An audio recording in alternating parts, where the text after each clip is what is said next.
It's the most wonderful time of the year.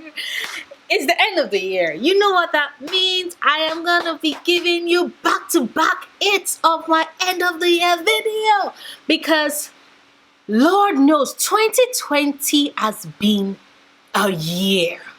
Like a year. And boy, am I glad that it's over. Bye, Felicia. So the very first video that I am tagging end of the year videos is a TBR of a sort. Basically, I want to share with you 15 books. Yeah, you heard that right. 15 books I want to read. I intend to read. I am going to be pushing myself to read and finish in the next 2 weeks before the end of the year. Do I think it's possible?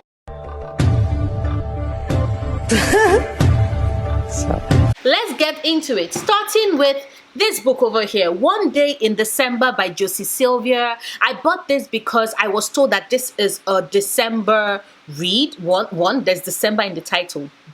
Secondly, it takes place in winter time, and it's basically about the timing, because I know a lot of people are like fate when it comes to love, but I think that love is about timing. Laurie sees a guy while she's on the bus. They have this moment of connection, but then her boss drives away. She comes back searching for this same guy. She never meets him again until a year later, her best friend introduces this guy, the guy that she had that magnetic moment with on the bus, like while she was on the bus. She introduces this guy, Jack, as her new boyfriend, and then you have 10 years of missteps, them never really getting the timing right to make a relationship work. So the question is, would they finally make it work 10 years later? I'm keeping my fingers crossed that I enjoy it. I'm like really hoping, but yeah, One Day in December. I can't remember who recommended this for me, and that was why I picked it up, but I know someone spoke highly of this book. I'm keeping my fingers crossed that this is not one of those books where it's like, jump into the fire, Noria. The fire would warm you up. Some people always tell you jump into the fire. Like, you know, when they're giving you advice, they're basically saying jump into the fire, that the fire will warm you up.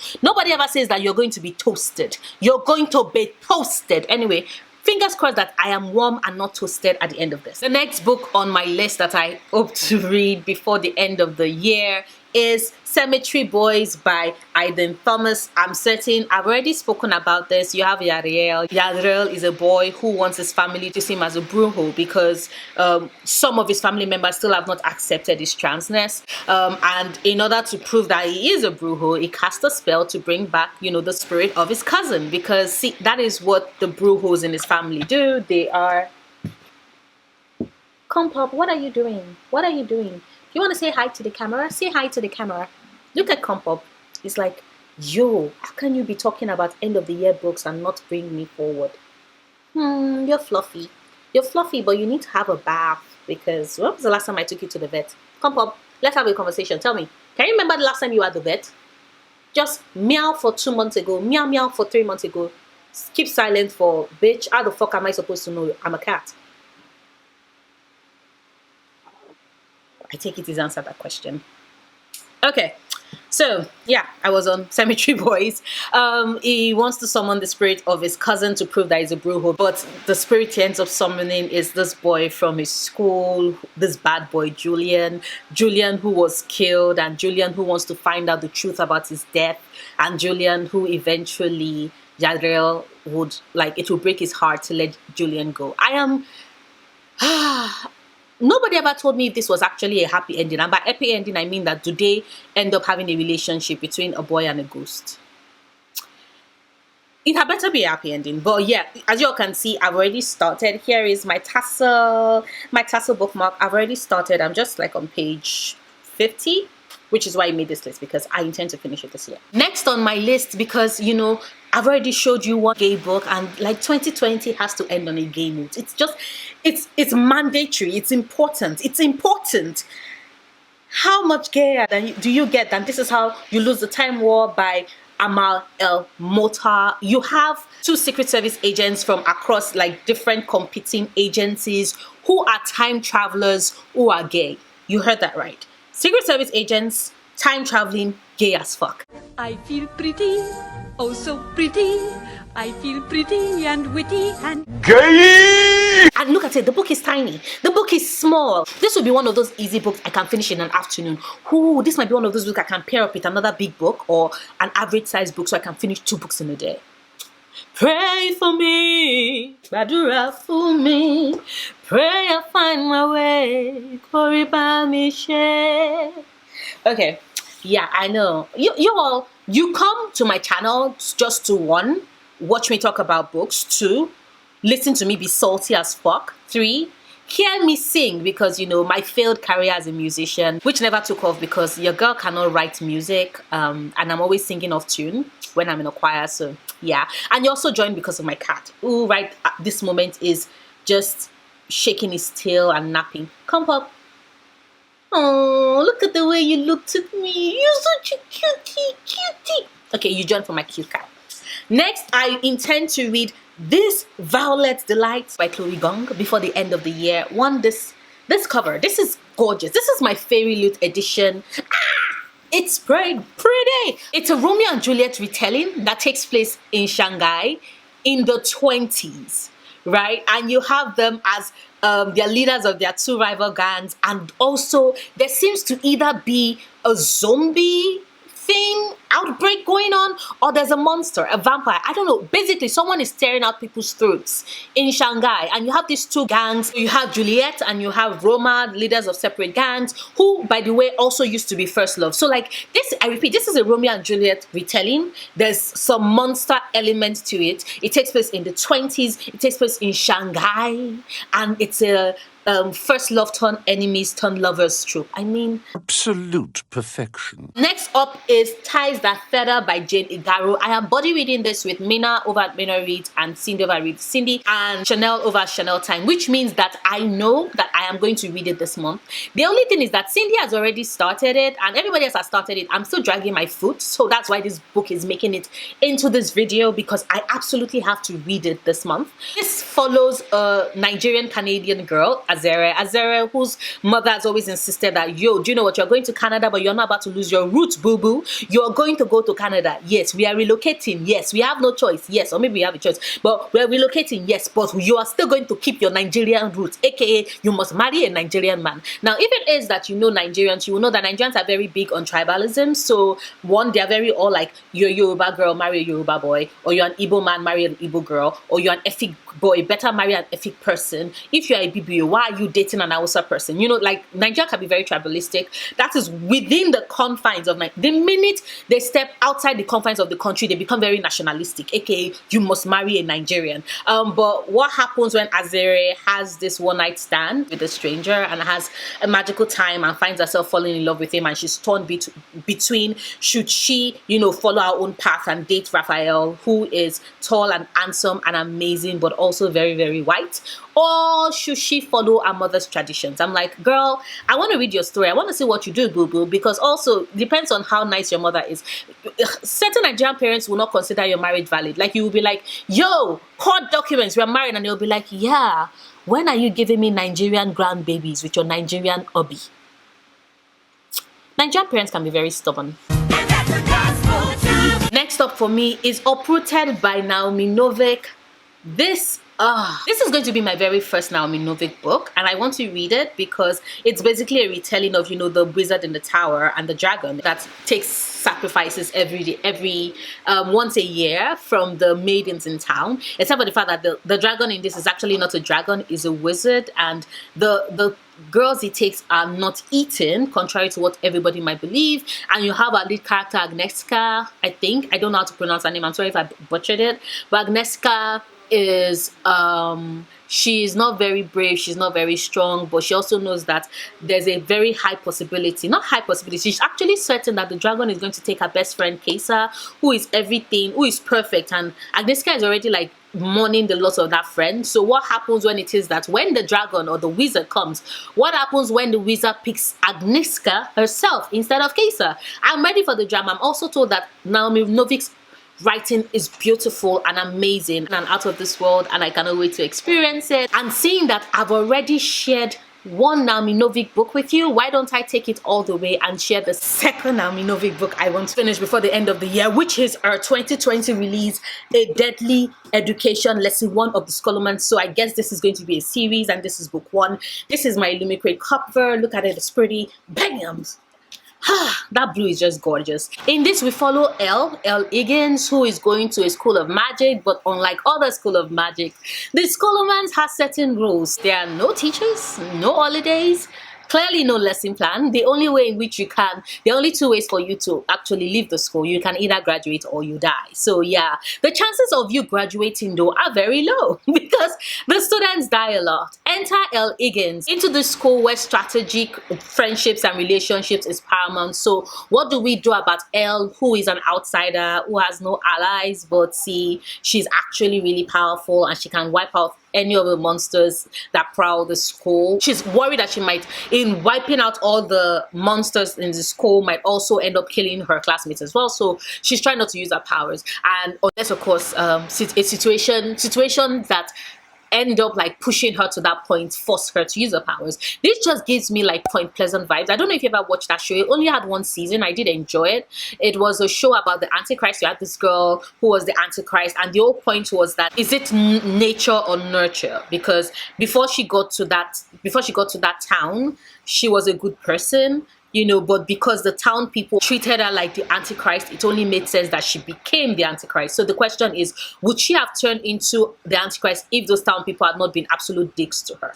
I think that is basically like what we would explore in this, and I'm actually very interested in seeing how it plays out. Also, School of Magic, you all know I love School of Magic, and I need one to wrap up the year in a good note so that I can forget about the other School of Magic that just traumatized me. Yes, I am talking about the Magicians. Just know, I see you for who you are, and you are the trash that I thought you were. The next book on my list is a book I was meant to have read in October, but then you all know the protest happened, life happened, and I was not able to read it, so I didn't read it, but I intend to read it before the end of the year, and that is Jade City by Fonda Lee. I already mentioned the fact that I did not read the synopsis of this because I do not want to be spoiled.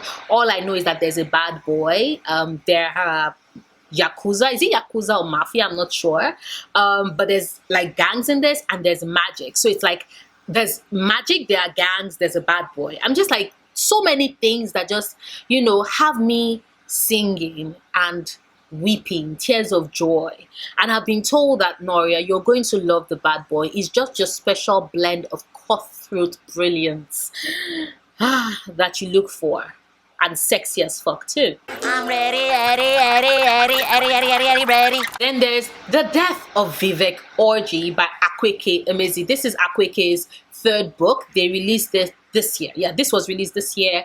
I want to read it this year. I want to be like, oh my god, I read this book this year. Akweke Emezi is one of my favorite authors. I love their storytelling style, the lyrical way in which they write it, the layers of, you know, culture, Igbo culture and religion and mysticism that they weave into their works. And also, you know, what they have to talk about being other and being queer, you know, within a society like Nigeria, and dealing with all of that, or dealing with Nigerian people and the relationship Nigerians have with otherness and queerness. And it's always consistent through their books, and that also comes to place with The Death of Vivek Orji. Now Vivek feels different, like other from every other person around them, and as such the people that they connect with are the daughters of the foreign women that are married to Nigerian men, and their cousin Osita. And in deepening that relationship, things escalate, violence occurs.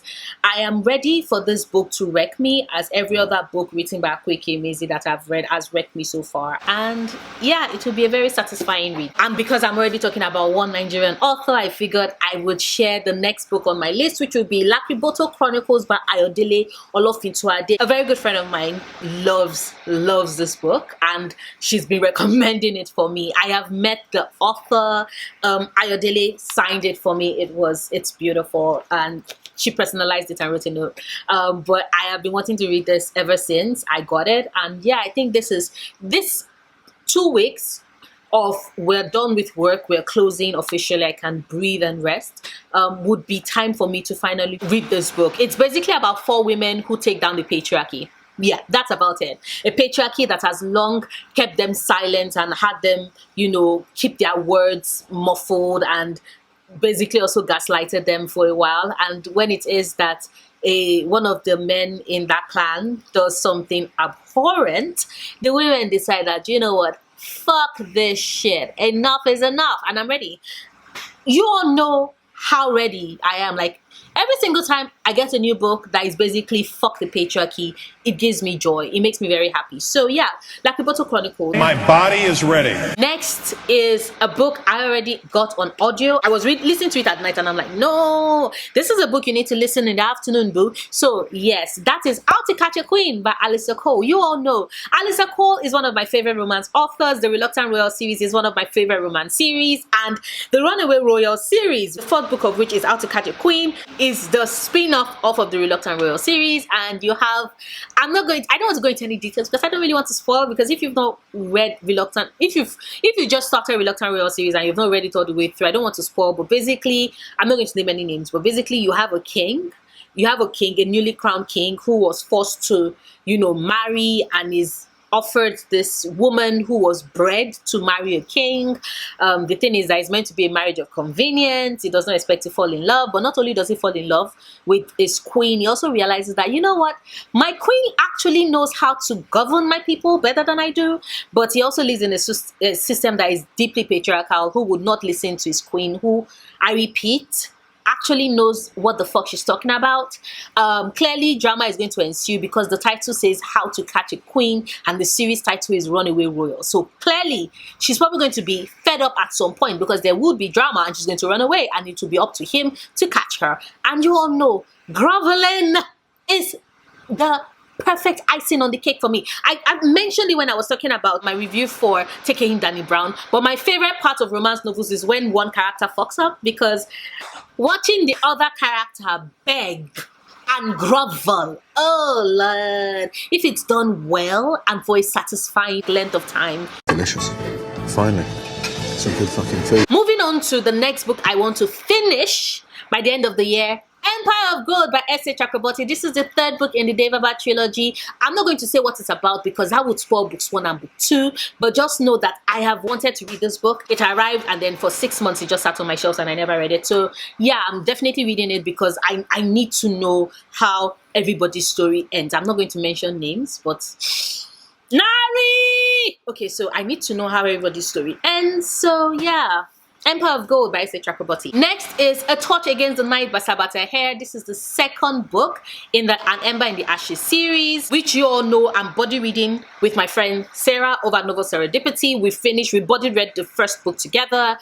She started book 2. I have not yet started as when I'm recording this, but I intend to like start reading like 10 chapters a day so that I can catch up in time. But this is definitely another book I am going to finish before the end of the year because I need to know exactly what is happening. Also, we know that the last book in the quartet came out this month. So yeah, I need to like step up on reading A Touch Against the Night so I can read the third book and then the last book. But I'm not going to say anything because I don't want to spoil what happened in book 1. But after things that happened in book 1, I'm like, Helen girl, that's all I'm gonna say. Next, I am going to be reading How the King of Elframe Learned to Eat Stories by Holly Black. This is a spin-off novella book of the Folk of the Air series. You already know Folk of the Air series is one of my favorite series. I absolutely adore that series. So when it is that Holly Black said that she was releasing a book from Carden's perspective, I was all over that shit,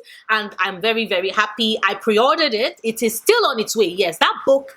Do you know when that book got released? I still have not received it yet. It's still on its way. The minute it arrives, I shall jump into that book. Like, best believe I'm jumping into that. That's definitely a book I'm reading this year because I need to know how the King of Elfhame fucking learned to eat stories. And finally, the last book I intend to finish before the end of the year, The Burning God by R.F. Kuang, which is the third book in the Poppy War series. You all know how much I adore the Poppy War series. I am excited, and so bring me down. Yeah, that book is going to wreck me and destroy me and absolutely obliterate my spleen, and my livers will be weeping, and all that will be left is just a sliver of skin, because I would be totally and completely destroyed and decimated. Yeah, and that just seems like a great way to end 2020, because this year has definitely decimated me. So I need to like have that also happen via through a fictional book. I also pre-ordered that. It is still on its way to me. Hopefully I get it in the next week so that I can binge it as well. So yeah, those are 15 books I intend to read in the next 2 weeks. If you're a praying person, all I would say is Pray for me. that is the end of the video. Let me know one book you hope to finish before the end of the year. Like one book. As always, if you did enjoy this video, if you found it entertaining, if I made you laugh, do not forget to give it a big thumbs up. Check out my other videos. Subscribe if you want to. And if you do decide to subscribe, please click on that notification bell. So after you've hit subscribe, click on the bell icon so you can have all notifications turned on so you don't miss any of my new videos, because YouTube has this whole thing where if all notifications are not turned on, they will not let you know when I have a new video.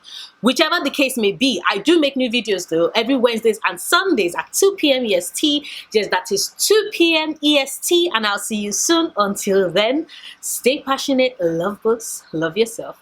Bye.